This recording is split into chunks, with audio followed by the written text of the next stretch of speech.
It might be hard to imagine on a quiet day like today, but the first of Forth can be dangerous and treacherous. And this is what happened around 1600 when a Dutch sailor, Jack Hoosen, shipwrecked here around Port Seton. What happened next is that he found a house, went inside and spoke to the local guy who identified himself as Alexander Seton. A few years later, Seton went to the continent and met up with Hoosen in Enkhuizen. There he transformed metal, lead, into gold. And Hoosen was so impressed that he got everybody involved and was shown how this transformation occurred time and time again. From there, Alexander Seton went everywhere else in Europe and really became one of the most famous Scottish alchemists.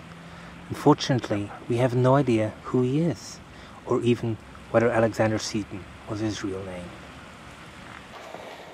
Now this is the inside of Seton Collegiate Church, and it was built very early by a person called Alexander Seton.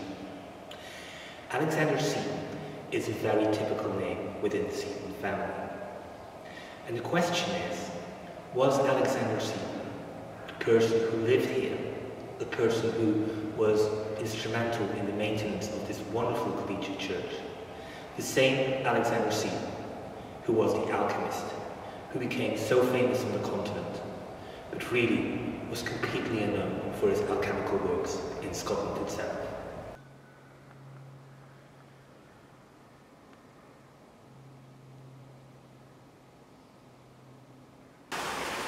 Through the trees we can see something of Seton Palace, residence of Alexander Seton.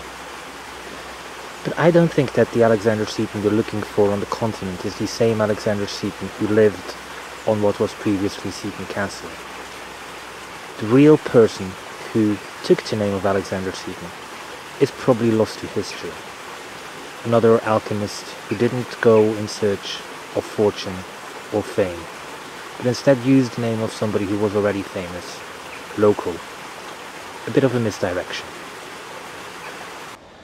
And so, one Alexander Seton, the person who built this collegiate church, probably wasn't an alchemist, but he was a master and left us this beautiful, endearing collegiate church for all of us to visit in a wonderful location.